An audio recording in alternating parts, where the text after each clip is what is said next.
কক্সবাজারে বেড়াতে গিয়ে 4 বন্ধুর 3 জন সমুদ্রে ডুবে লাশ হয়ে ফিরেছে।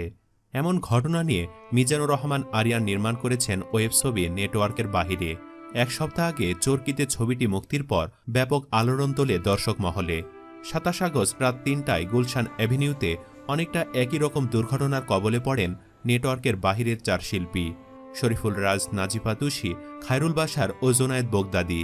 এই 4 অভিনয় শিল্পীর সঙ্গে ছিলেন তাদের বন্ধু নাফিস মাহমুদ। ভাগ্য ভালো, মারাত্মক সড়ক দুর্ঘটনায় পড়েও তারা নেটওয়ার্কের ভেতরেই আছেন। নেটওয়ার্কের বাহিরে ছবির চিত্র সম্পাদক সীমিত রায় অন্তর বলেন, সেদিন গুলশানের একটি রেস্তোরাঁয় ওয়েব ছবিটির সাকসেস পার্টি চলছিল।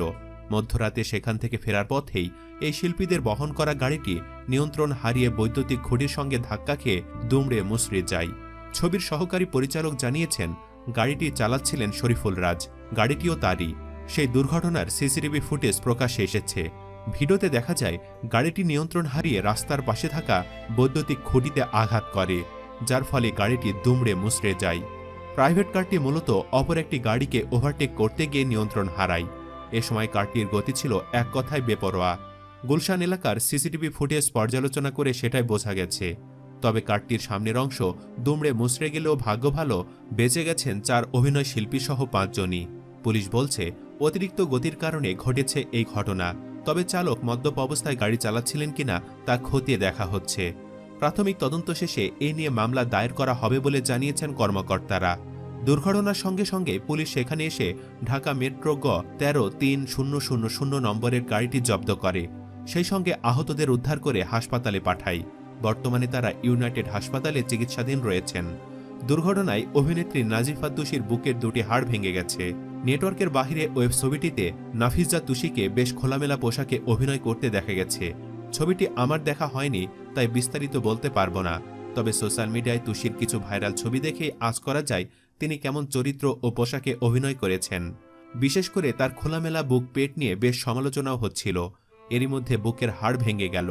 মানুষের বিপদ নিয়ে আমরা হাসি তামাশা করতে পারি না তাদের অমঙ্গল কামনা করতে।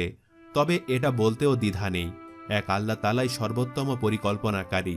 তুষির পাশাপাশি শরীফুল রাজ, খায়রুল বাশার ও জোনায়েদ বোগদাদি মারাত্মকভাবে আহত হয়েছেন। শরীফুল রাজের হাতের একটা জয়েন্ট ছিঁড়েছে, জোনায়েদ বোগদাদির দাঁত ভেঙেছে, ঠোঁট কেটেছে এবং প্রচুর রক্তক্ষরণ হয়েছিল। সেটার অপারেশন কিছুটা হয়েছে, আরও অপারেশন হওয়ার কথা রয়েছে।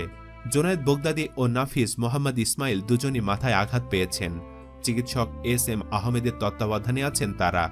বাকিরা আছেন চিকিৎসক রেজাউল করিমের তত্ত্বাবধানে। দুর্ঘটনার শিকার সকলের সুস্থতা কামনা করছি। গভীর রাতে বেপরোয়াভাবে গাড়ি চালানোয় অনেকেই খুশি হয়েছেন, এটা ঠিক না। শত্রু কিংবা বিধর্মীর বিপদেও উপহাস করা ঠিক নয়। ইসলামে এটা নিষেধ আছে। তবে এই দুর্ঘটনা নিয়ে কিছু প্রশ্ন থেকেই যায়, এগুলো এড়িয়ে যাওয়া সম্ভব নয়। রাতে 3টায় গুলশানে কেন? কি আছে গুলশানে যেটা এই কোভিডের সময় ফজরের আজানের আগে পর্যন্ত চলে? যেই হোক না কেন, এ ধরনের দুর্ঘটনায় চালকের রক্তে অ্যালকোহল ও মাদক পরীক্ষা বাধ্যতামূলক করা উচিত। হাসপাতালে গেলে ডাক্তার এটা না করালে ডাক্তারকেও জবাবদিহির আওতায় আনতে হবে। যারা গাড়ি চালায় তারা জানে, এই ঘটনা খালি রাস্তায় গুলশান অ্যাভিনিউতে ঘটানো কঠিন ও প্রায় অসম্ভব। কথাগুলো বলছিলেন জনপ্রিয় মিডিয়া ব্যক্তিত্ব ডাক্তার আব্দুল নূর তুষার।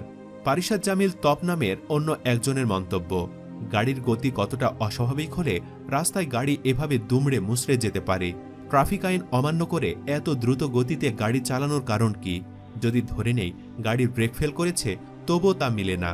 ব্রেক অয়েল যদি লিক করে ব্রেক ফেল হয়, সেক্ষেত্রে হ্যান্ড ব্রেকের মাধ্যমে ব্রেক করা সম্ভব। যদি হ্যান্ড ব্রেকও কাজ না করে, সেক্ষেত্রে গাড়ি নিউট্রালে নিয়ে কোস্ট করানো যায়। পার্কিং গিয়ারে দিয়েও ব্রেক করা যায়। সেক্ষেত্রে এতটা ভয়ানকভাবে অ্যাক্সিডেন্ট হয় না, যদি চালক সুস্থ মস্তিষ্কে থাকে। তিনি আরও বলেন, লাল পানি পান করুক বা না করুক, বাংলাদেশের রাস্তায় রাত 3টায় টোকিও ড্রিফটগিরি করা অথবা গাড়ি ছিনতাই করে জোরে পালানো, দুইটাই অপরাধ। চালকের কাছে নিজের জীবনের মূল্য নাই থাকতে পারে, কিন্তু একজন পথচারী অথবা রাস্তার একটা কুকুরের জীবনকে ঝুঁকিতে ফেলে দেওয়া অপরাধ। মানুষের এমন প্রশ্নের মুখে মিডিয়া জগতের অন্যান্য ব্যক্তিরা বলছেন, মিডিয়া জগতের মানুষ বলে কি তারা পাপ করেছেন কিনা, না হলে কেন মানুষের এত কথা শুনতে হয়? উত্তরটা কিন্তু প্রশ্নের মধ্যেই রয়েছে। মিডিয়া জগতের বেশিরভাগ ব্যক্তিরাই তো ভয়ঙ্কর পাপের মধ্যে নিমজ্জিত আছেন। অশ্লীলতা এমন এক পাপ যার সাজা দুনিয়াতেও পেতে হয়। সে কারণেই হয়তো তাদের জীবনের টাকা পয়সা, যশ খ্যাতি থাকলেও প্রকৃত সুখটা নেই। এ নিয়ে আপনার কি ভাবনা?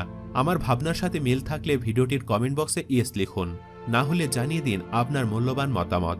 ভিডিওটি ভালো লেগে থাকলে অবশ্যই একটি লাইক দিন ও যত বেশি সম্ভব শেয়ার করুন এবং আমাদের চ্যানেলটি সাবস্ক্রাইব করে আমাদের সাথেই যুক্ত থাকুন। ধন্যবাদ এতক্ষণ ধরে আমাদের সাথে থাকার জন্য।